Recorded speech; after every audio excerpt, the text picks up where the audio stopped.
इस्लाम में क्यों करते हैं बहन से निकाह, जानिए सच क्या है। मुसलमान भी हैं अपने इस सच से अनजान। इस्लाम धर्म का वो सच जिसे जानकर आपके भी पैरों तले जमीन खिसक जाएगी। पूरी दुनिया में अपनी जड़ें मजबूत करने वाले मुसलमानों के बारे में तो हम सभी जानते हैं, जिनके रहने, बोलने और खाने, हर चीज का तरीका बाकियों से अलग है। पर सवाल ये आता है कि आखिर मुसलमान कौन हैं? इनका असली सच क्या है? क्यों इस्लाम धर्म में लोगों को जलाया नहीं जाता बल्कि दफनाया जाता है? आखिर क्यों इस्लाम धर्म के लोग मांस खाना पसंद करते हैं? हमारी आज के इस वीडियो में आपको इस्लाम धर्म से जुड़े हर उस सवाल का जवाब मिलेगा जिसे आप सभी के लिए जानना बहुत जरूरी है। फिर चाहे आप हिंदू हो या मुसलमान, इस वीडियो के अंत तक बने रहें और अपने मन में किसी भी प्रकार की नकारात्मकता लाने से पहले वीडियो को अंत तक जरूर देखिएगा। दोस्तों, सबसे पहले सवाल आता है कि इस्लाम धर्म क्या है और इसका अस्तित्व कहां से आया। अब हमें नहीं लगता कि खुद इस्लाम धर्म को मानने वाले लोग ये जानते होंगे कि उनके धर्म की सबसे पहली शुरुआत कहां से हुई थी। लेकिन अगर हम इतिहास के पन्नों को खोलकर देखें तो ऐसे बहुत से सबूत मिलते हैं जो इस्लाम धर्म के बारे में काफी कुछ बताते हैं। तभी तो जानकारों का कहना है कि इस्लाम धर्म का सीधा संबंध रामायण से है।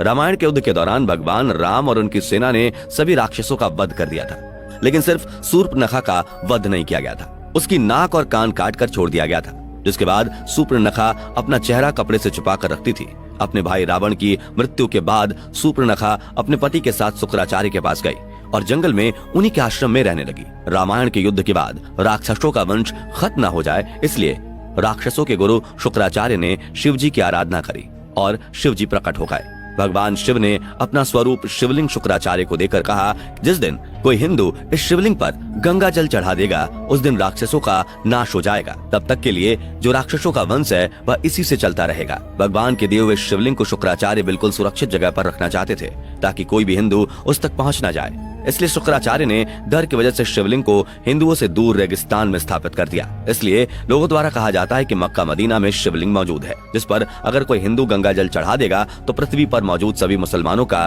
सर्वनाश हो जाएगा।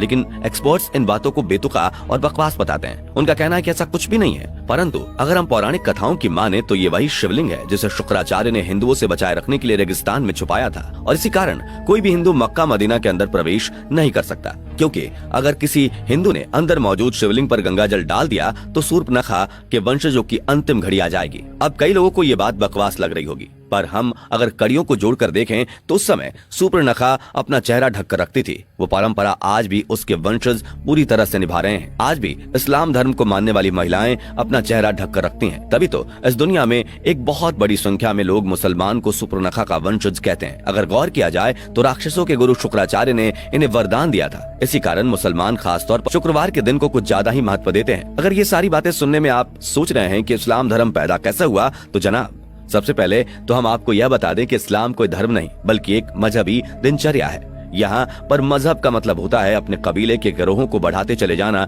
यानी कि अपने कबीले में रहने वाले लोगों की संख्या को बढ़ाते रहना। और ये चीज इस्लाम धर्म को मानने वाले लोग बखूबी कर रहे हैं। तभी तो चाहे बच्चा पैदा करके या फिर जबरन धर्म परिवर्तन कराकर लगातार मुसलमानों की संख्या बढ़ती जा रही है। अब सवाल आता है कि इस्लाम धर्म के लोगों को जलाने की बजाय दफना क्यों दिया जाता है। अच्छा, ये बात तो आप सभी जानते होंगे कि इस्लाम धर्म की स्थापना करने वाले मोहम्मद अरब के रहने वाले थे और अरब के देशों में सिर्फ और सिर्फ रेगिस्तान पाए जाते हैं। अरब में जंगल तो छोड़िए, पेड़ पौधे और हरियाली दूर दूर तक दिखाई नहीं देती। इक्का दुक्का ही पेड़ पौधे रेगिस्तानी इलाकों में नजर आते हैं। यही कारण है कि वहाँ पर जब लोग मरते हैं तो उन्हें जलाने की बजाय जमीन में दफना दिया जाता है, क्योंकि जलाने के लिए लकड़ियां नहीं होती। और ये चीज सालों से मुसलमान करते आ रहे हैं और अब उन्होंने इस चीज को अपनी परंपरा समझ ली है। इतना ही नहीं, रेगिस्तानी इलाकों में हरियाली तो होती नहीं है। इसी वजह से वहाँ पर हरा रंग देखकर इंसान चला जाता है, जो कि सूचक का काम करता है। इसलिए हरे रंग को इस्लाम धर्म में इतनी ज्यादा मान्यता दी गई है। और अब अगर सवाल करें कि मुसलमान सर पर टोपी क्यों पहनते हैं, तो दोस्तों अरब के देशों में पड़ने वाली भयानक गर्मी के बारे में तो आपको पता ही होगा, जिसकी वजह से वहाँ के लोगों को तेज धूप में रेगिस्तान में सफर करना पड़ता है। यही कारण है कि वहाँ के लोग अपने सर को ढकने के लिए टोपी पहनते हैं ताकि धूप की गर्मी से वो बीमार ना पड़े। और ये प्रथा आज भी चली आ रही है। तभी तो अरब के देशों में लोग अपने सर पर कपड़ा बांध कर रखते हैं, जिससे धूप की गर्मी उन्हें नुकसान ना पहुंचाए। ये तो आप सभी जानते होंगे कि मुसलमानों में खतना किया जाता है, लेकिन इसके पीछे भी एक लॉजिक है। अरब देशों में पानी की बहुत ज्यादा कमी देखने को मिलती है। ऐसे में लिंग यानी मूत्र मार्ग को साफ करने में पानी खराब ना हो और हाइजीन भी बना रहे, इसलिए लोग खतना करवाते हैं, जिससे प्राइवेट पार्ट के आगे वाले हिस्से को काट दिया जाता है। और ये चीज अभी तक चलती आ रही है। और जो सबसे ज्यादा अहम सवाल आता है वो है ये कि मुसलमान आपस में भाई बहन से शादी क्यों कर लेते हैं। तो दोस्तों, यह लोग एक कबीले के खानाबदोश होते थे, इसलिए आपस में भाई बहन का ही निकाह हो जाता था। इसलिए उन्हें शादी करने के लिए कहीं दूर रास्ता ढूंढने की जरूरत नहीं थी। पर हाँ, वो लोग शादी करने से पहले इस बात का जरूर ध्यान रखते थे कि जिसके साथ वो शादी कर रहे हैं वो सगा भाई या बहन ना हो। अगर कोई चाचा या मामा वगैरह का लड़का लड़की है तो उसके साथ ये लोग आराम से शादी कर अपना घर बसा सकते हैं। बस शर्त यह है कि जिस शख्स से इस्लाम धर्म में शादी होती है उसका जन्म आपकी माँ की कोख से ना हुआ हो। और दोस्तों, खान पान की बात करी जाए तो आप भी ये अच्छे से जानते हैं कि अरब के देशों में रेगिस्तान के अलावा कुछ भी नहीं देखने को मिलता। वहाँ पर खेती बाड़ी करना या फिर फलों को उगा कर खाना असंभव सा है।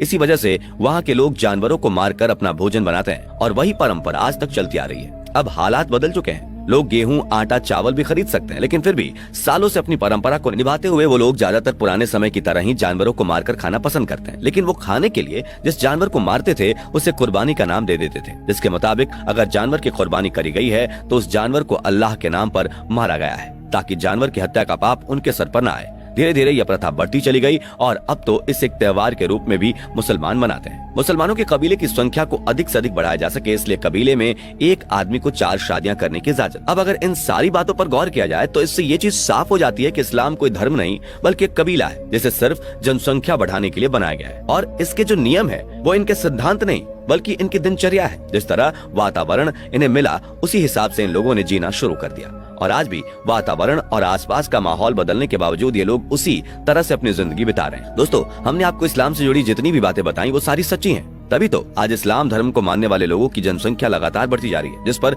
चाह कर भी कोई रोक नहीं लगा सकता। जिस हिसाब से मुसलमानों की संख्या बढ़ती जा रही है उसे देखते हुए यह कहना गलत नहीं होगा कि आने वाले कुछ ही सालों में दुनिया में सबसे ज्यादा मुसलमानों की आबादी देखने को मिलेगी। अब हमारे बहुत से मुसलमान भाई बहनों को ये सारी बातें सुनकर बुरी लग रही हैं। हम उनके धर्म को इस तरह से कह रहे हैं, पर दोस्तों, हमारा इरादा किसी भी धर्म को ठेस पहुंचाना नहीं है, बल्कि हम तो आपके सामने कुछ ऐसे फैक्ट्स रख रहे हैं जो पूरी तरह से लॉजिकल हैं। और अगर आप उस पर गौर करेंगे तो आपको समझ में आ जाएगा कि हम जो कह रहे हैं वो वाकई में सच हो सकता है। और इन सब की सबसे ज्यादा हैरान करने वाली बात तो ये है कि इस्लाम धर्म को मानने वाले लोग खुद भी ये नहीं जानते कि वो इस तरह की सोच क्यों रखते हैं।